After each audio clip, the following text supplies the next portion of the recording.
Hail, intrepid viewers, and welcome back to Doki Doki Literature Club. We're gonna write our third poem, and we're gonna save scum our way through it. I'm not sure yet if I want to save every single page, which would be good if the page is randomized. We'll see. We'll go until I make our first mistake. We're gonna try and get a perfect Yuri run. Fantasy. Oh, a great start. Load game. Bam. Yes. Okay, it is random. That's interesting. And not super surprising. Let's go imagination. Yes. Oh, let's save the game. Boop. I think if I just really do save, I don't need to save every time because the word pool is fairly small. Vivacious. I remember that one. Unrestrained. Let's save every 5. How about that?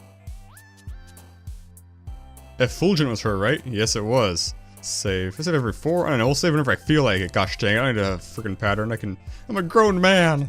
I can choose when I save. Whistle. Who whistles? I'm not that curious to find out. Let's go whirlwind. That was you. I remember that one because, whirlwind seems like a weird one. Inferno! Chocolate sounds good. Sensation. Massacre sounds great. Let's save the game. Is it number 3? Is that what the pattern is? Rain cloud, yes. Aha, good thing I saved. I remember liking rain cloud. Couldn't remember how it worked. Oh no!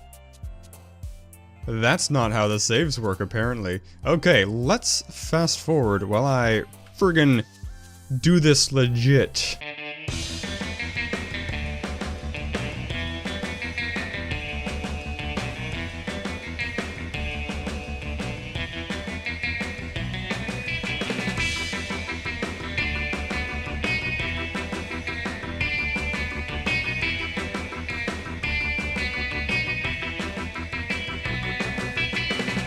Oh, I think I did it.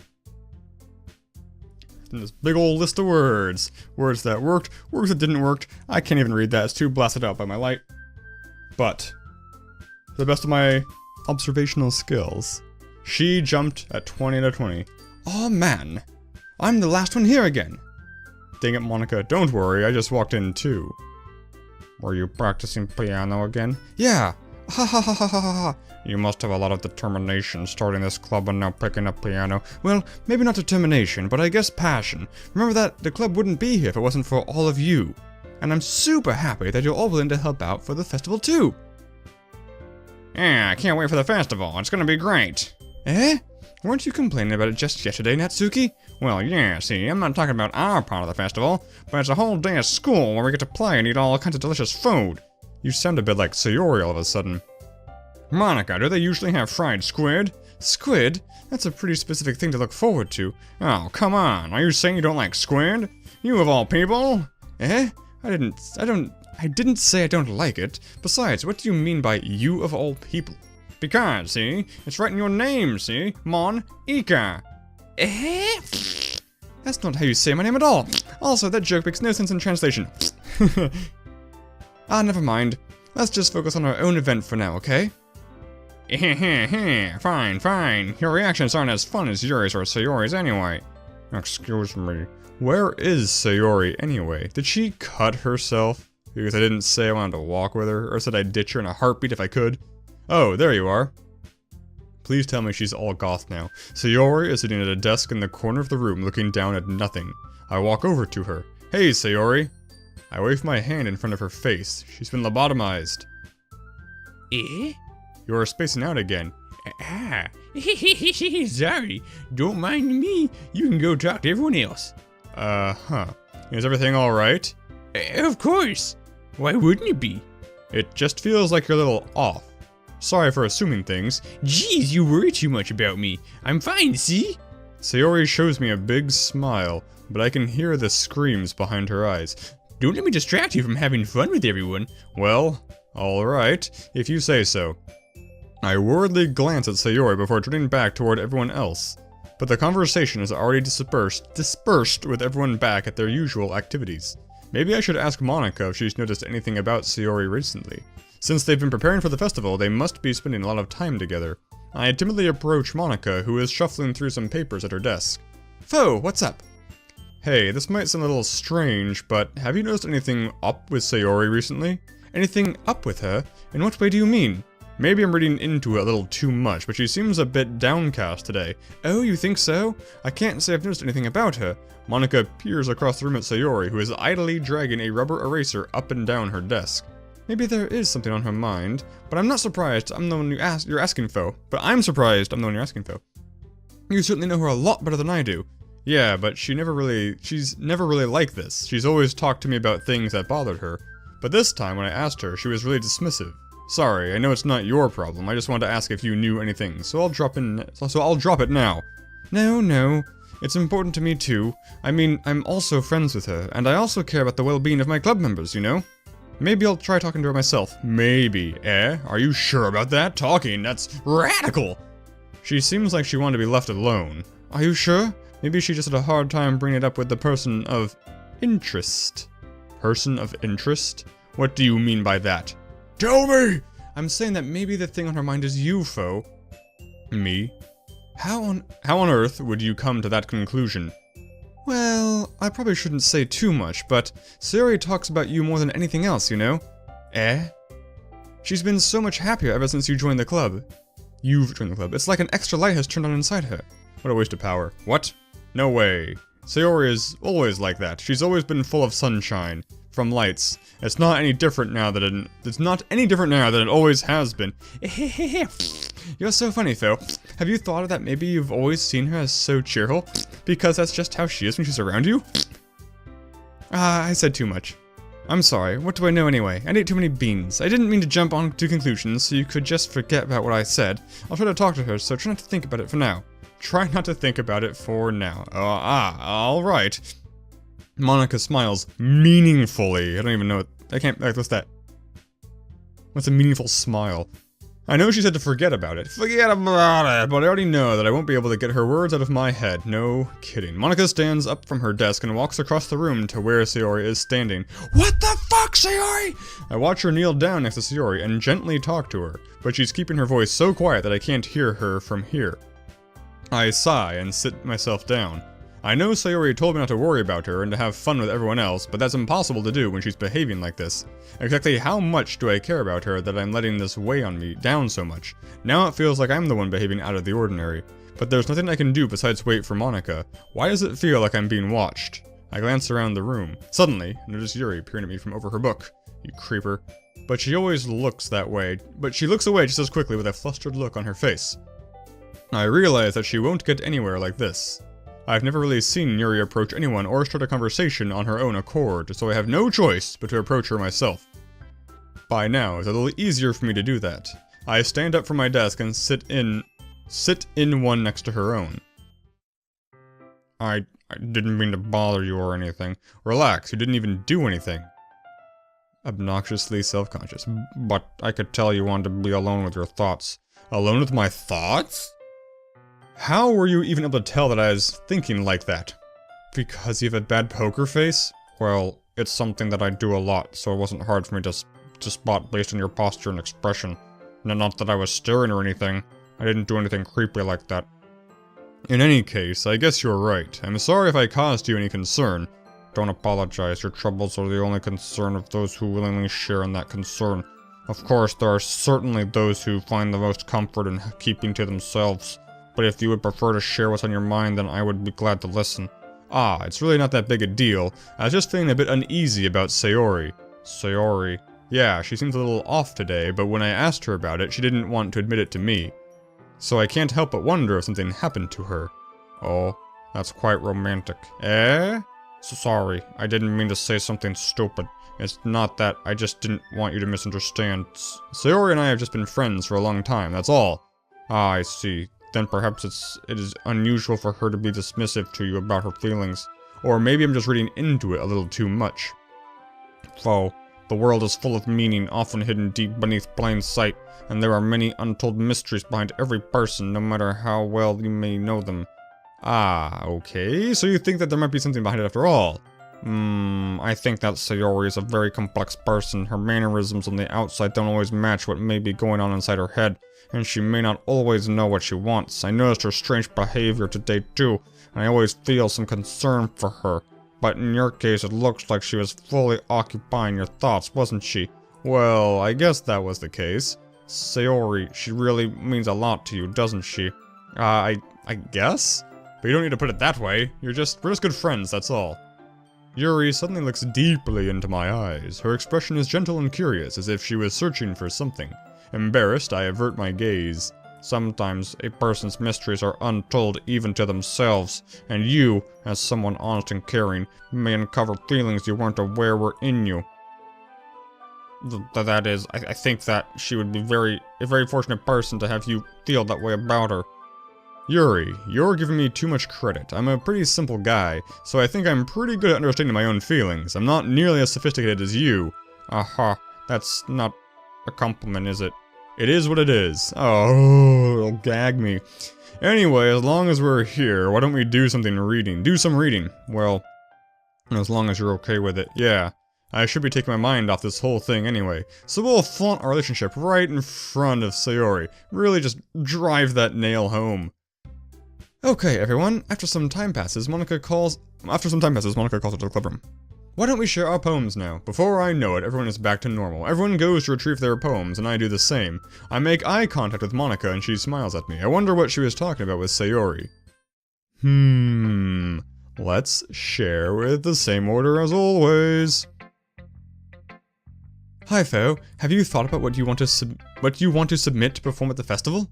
Well, being in this club is one thing, but performing in front of a bunch of people...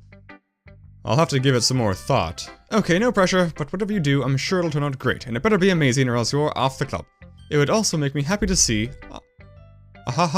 Anyway, let's take a look at today's poem. That's a weird series of sentences. Sure. I let Monika take the poem I'm holding in my hands. See, look at this. Like, there's so much build-up to me just handing over the poem, as opposed to talking with somebody else who just, like, reacting instantly. Your style's gotten so refined, Fo. Yuri's been teaching you a lot of things, hasn't she? Well, I guess so. Yeah, I've been noticing how much time you spend with her. I think I've heard her say more words these past couple days than she's talked in the whole year. Not sure how you did it, but that's pretty impressive. Well, she just needed some patience and a way to talk about all the things in her head, I guess. I'm still getting the hang of it myself. You're certainly putting in a lot of effort. You must really like her. Eh? That's... It's awfully suspicious, you know? Spending time with her in the club every day. Reading the edgy novel with her. Well, I just feel bad that she had a hard time socializing. It makes me want to make sure she doesn't spend all her time alone. Besides, the novel isn't too bad either, you know? Is it edgy? I don't remember that detail. Alright. I get you. I'm cool, I'm hip. Just be careful, alright? I know that Yuri isn't used to opening herself up, so if something bad happens while she's vulnerable, then it could be really hard for her. Her books aren't a total escape from reality, they're just a bandage. You say that like I'm going to hurt her. Sorry, I didn't really mean that. If anything, she might accidentally hurt herself. Anyway, I'll share my poem with you now, alright? Alright. The Lady Who Knows Everything. An old tale tells of a lady who wanders earth. The lady who knows everything. A beautiful lady who has found every answer. All meaning, all purpose, and all that has ever sought. And here I am, a feather, lost adrift the sky, victim of the curtains of the wind. Day after day I search with little hope, knowing legends don't exist. But when all else has failed me, when all others have turned away, the legend is all that remains, the last dim star glimmering in the twilight sky. Until one day the wind ceases to blow. I fall, and I fall, and fall, and fall, and fall, and fall, and fall even more. Gentle as a feather, a dry quill, expressionless, but a hand catches me between the thumb and forefinger. Ow! Can you imagine being caught between your thumb and forefinger? That's a pressure point. That would hurt a lot. The hand of a beautiful lady. I look at her eyes and find no end to her gaze. The lady who knows everything, knows what I am thinking. Before I can speak, she responds in a hollow voice. I found every answer, all of which amount to nothing. There is, all of her quote, there is no meaning, there is no purpose, and we seek only the impossible. I am not your legend does not exist. And with a breath, she blows me back afloat, and I pick up a gust of wind. That was the most beautiful poem I've ever read. You know, I feel like learning and looking for answers are the sorts of things that give life meaning. Not to get too philosophical or anything, but it was kind of on my mind, so that's what I wrote about. I see. I never really put much thought into it. In a way, it's almost paradoxical, because if we had all the answers, wouldn't the world start to lose its meaning? You know, there's one thing I noticed. It seems like everyone in the club prefers writing about things that are more sad than happy. I also noticed that. Good job, Fo. Are you surprised? I mean, we're angsty teenagers. I mean, if anything was okay, we wouldn't really have anything to write about, would we? Humans aren't two-dimensional creatures. We're one-dimensional. I think you'd know that better than anyone. You mean one-dimensional? Ah, yeah, that. Is she some four-dimensional being? Anyway, here's Monica's writing of the day. Oh, are you ever too shy to share your writing because you're afraid it's not that good? It can be really disheartening to get a lukewarm response to something you put so much into, but if you find other people who enjoy writing, then sharing becomes a lot easier. Because, instead of just telling you that your writing is good, or okay, or bad, they want to focus more on everything that went into it, and the things you can work on. It's much more encouraging that way, and it will make you want to continue improving. It's almost like having your own little literature club, don't you think? What do you mean it's almost like? This is a literature club. That's my advice for today. Thanks for listening! And scene! Let's do Yuri, and then we'll end the episode. Yuri. Well, your writing's only improved in these last few days. Every poem you show me has been nothing short of spectacular. I can really feel the emotions. I'm a little envious even. I don't think it ever came to me this naturally. Yuri, that's the wrong way to put it. This never did come naturally to me, but I've been able to improve so much thanks to you. You are really the example I was chasing after. Is that so? Yuri gently smiles to herself. This feeling, I'm so glad I got the chance to share my writing. I never thought it would feel like this. I remember you mentioning that yesterday. I can't believe that you're so good at something and you've never even shared it with anyone. It's kind of a shame. You should feel shame, Yuri! Maybe, but it's not like I really had a choice. What do you mean? Well, Yuri smiles sadly. Though, during lunchtime I eat by myself. Did you know that? It's a great time to find a quiet spot and do some reading. In fact, I always have some books with me. You could say I really enjoy reading. I have said that before. Well, that's one way to put it anyway. But books are so full of amazing and inspiring people. People you want to fall in love with, or people you just know would make a really good friend. Cheerful people who always put a smile on your face. Or deep thinkers and problem solvers who discover the mysteries of life. So when you look at it that way, I'm surrounded by the friends every day, you know? And those friends don't laugh at me. They don't tease me for spacing out all the time. They don't even interact with me because they're books. They don't make fun of my body type, and they don't hate me for acting like a know-it-all. People say that about you? I'm not a know-it-all, Flo. It's just the opposite. I don't know anything. I don't know how to talk to people. I don't know how to make people see me as normal. I don't even know how to make myself happy. I have all these feelings, and all I can do with them is read and write. And it wasn't until now that I started sharing it with you that I really understood what was missing all this time. But I haven't really done anything. No, that's wrong. Just being patient and respectful, that's really important to me. I know I'm a difficult person, Fo, and I speak too slowly. I second-guess myself all the time. I read too deeply into things, but every time, you've always treated me just like anyone else. Yeah, because I'm addicted to everyone. It's so rare that I feel comfortable with myself. It's so rare that I feel comfortable with myself when I talk to others, but that's why every time I talk to you, I just feel really happy. I see. I say that a lot, which is weird because I said that in real life too. Well, I treat you how you deserve to be treated, Yuri. And if other people don't say it that way, then screw them! I mean, I joined this club hoping I could screw some people, and I would say I've had at least one success, wouldn't you? If you put it that way, yeah. We really are friends now, aren't we? Yuri puts her head in her hands, but this time she's smiling as she does it. Do you want to show me your poem? Yeah, I do. Let me get it for you. Ghost Under the Light, Part 2. The tendrils of my hair illuminate beneath the amber glow bathing. In the distance, a blue-green light flickers. A lone figure crosses its path, a silhouette obstructing the eerie glow. My heart pounds. The silhouette grows closer. Closer! I open my umbrella, casting a shadow to shield me from visibility, but I am too late. He steps into the streetlight. I gasp and drop my umbrella. The light flickers. My heart pounds. He raises his arms. Time stops. What a power. The only indication of movement is the amber light flickering against his outstretched arm. The flickering light is in rhythm with the pounding of my heart, teasing me for succumbing to his forbidding emotion. Have you ever heard of a ghost feeling warmth before? Giving up on understanding, I laugh. It's a crazy mad laugh. Understanding is overrated. I touch his hand. The flickering stops. Ghosts are blue-green. My heart is amber. That was a terrible poem. That's the worst poem I've read ever. Finishing the poem, I start to hand it back to Yuri, but instead of taking it from her, she looks away. Do you dislike it? Ah, no, of course not. I just don't really know how I should respond. Despite Yuri's poems usually being cryptic, it wasn't hard to figure out what this one was about. I feel lost. Maybe I read it too weird. I don't know if I'll be able to explain this one. That's fine. I understand this one. Yuri is having an even harder time speaking than usual. Does this one mean a lot to you? Yuri nods. I'm not really good with words, but I'm happy that you shared it with me. So thank you. And I hope we keep spending time together. Despite my inability to make eye contact, I see a faint smile emerge on Yuri's lips. I once again try to hand the poem back to her, but instead, Yuri gently takes my hands and pushes them back toward me. I hesitate in response to her warm touch. You can, the poem is... Once again, Yuri fails to form a complete sentence. You mean, I can keep it? Yuri nods. I'd love to. Again, Yuri faintly smiles as if she doesn't want me to notice. You always make me feel nice. I know I'm not good with people, but I hope that I can return the favor sometimes. Yeah. Don't worry. I think you do a good job. Yuri finally turns back toward me. I guess we should move on before Monica says anything. Move on? You just gave your poem away. How are you gonna share it with other people? But I'm sure we can talk again later. Maybe we should make copies. Yeah, I'm sure we will. With that, Yuri timidly smiles at me and I return to my seat so I can put her poem away.